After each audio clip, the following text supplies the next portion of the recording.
So, how does one observe that the metric, Rindler metric, ds squared, which is rho squared d tau squared minus d rho squared minus is not, the Rindler spacetime is not singular at rho equals to 0.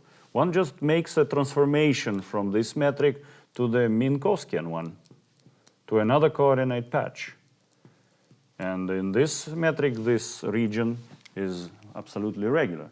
Similarly, one considers, if one considers two-dimensional line element, which is dr squared plus r squared d phi squared, how does one see that there is nothing bad happening at r equals to 0? One makes, again, coordinate transformation to dx squared dy squared, where this point is not bad.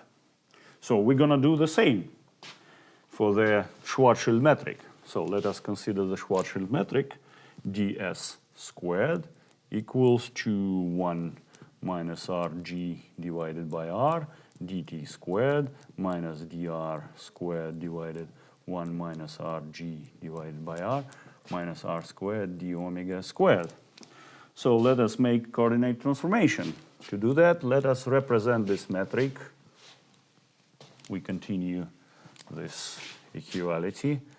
Represent this metric as 1 minus rg divided by r times dt squared minus dr squared 1 minus rg divided by r squared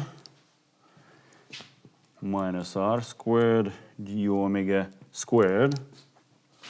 And let us denote this part as dr star. So dr star is equal to dr divided 1 minus r g divided by r. So this is so-called tortoise coordinate. Tortoise coordinate. So integration of this equation makes it that r star is equal to r plus rg times log r divided by rg minus 1. And we have fixed the integration constant in this equality such that the relation is like this between r star and r, tortoise coordinate r star. And one can easily see that as r goes to infinity, r star is approximately equal to r and also goes to plus infinity. And as r goes to rg, r star goes to minus infinity because this log goes to minus infinity. So with this choice, this is equal to 1 minus rg divided by r dt squared minus dr star squared minus r squared d omega squared. So, and let us introduce new coordinate v, which is t plus r star. And let us make a transformation from tr to vr coordinates. If one makes this coordinate transformation, to this v, then this metric acquires so-called ingoing Eddington-Finkelstein coordinates. So these are called Eddington-Finkelstein coordinates. And the metric acquires the following form. It becomes like this: 1 minus rg divided by r dv squared minus 2 dv dr minus r squared d omega squared. So despite the fact that now in these coordinates, despite the fact that as r goes to rg, this guy goes to 0, this expression goes to 0, but because this metric is non-diagonal, so this part of the metric is like this, so one can perfectly go with this type of coordinates, so I can perfectly go beyond the region r equals rg. So while the original coordinates are applicable only for r greater than rg, only for this case, these coordinates are already applicable for any r, for r greater than 0.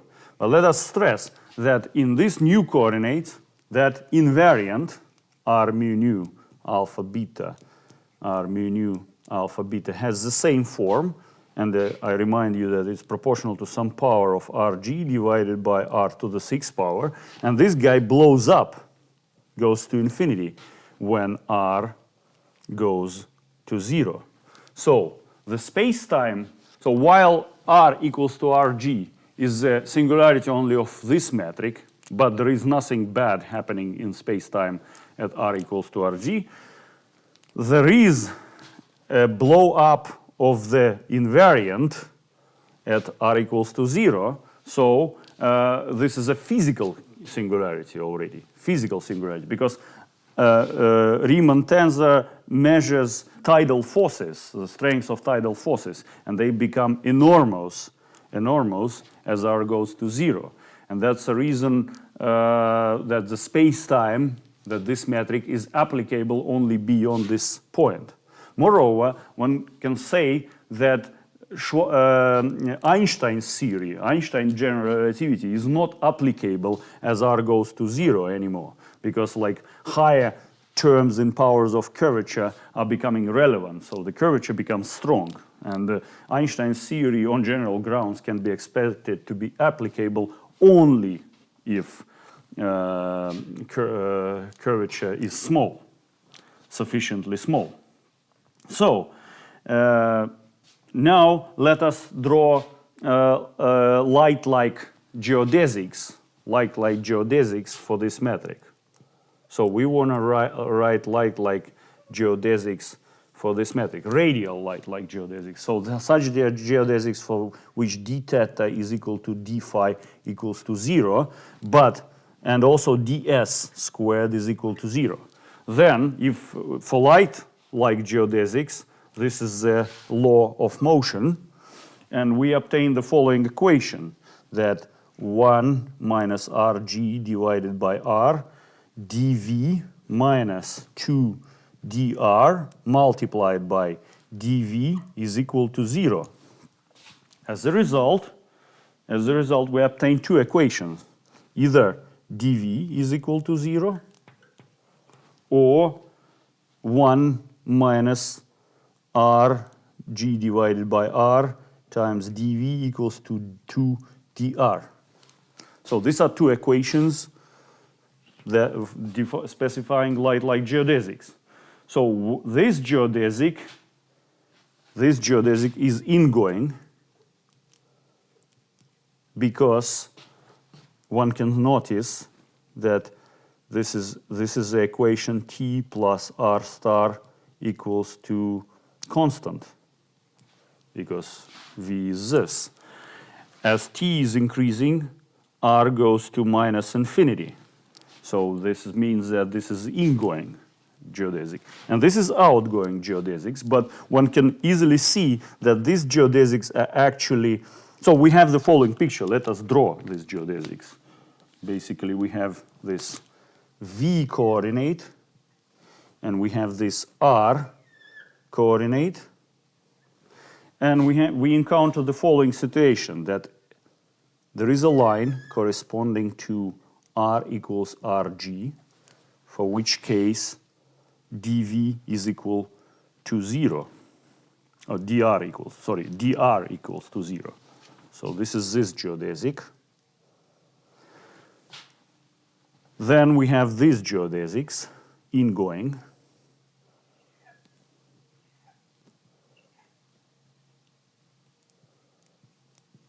The ingoing geodesics. And when r is greater than rg, we encounter these geodesics, which are going like this. These are solutions of this equation. These are outgoing geodesics. And then there is a funny thing that when r is less than rg, this equation gives us another type of geodesics, which are outgoing, but at the same time they are going to r equals to 0. And only at r equals to rg we have a vertical geodesic. So this is a picture we encounter for light-like geodesics in the space-time under consideration. Now, this is already the picture that describes a black hole. Why it describes a black hole, why this is a black hole, and why it's so special with this solution of Einstein equation, we're going to continue our discussion in the next lectures.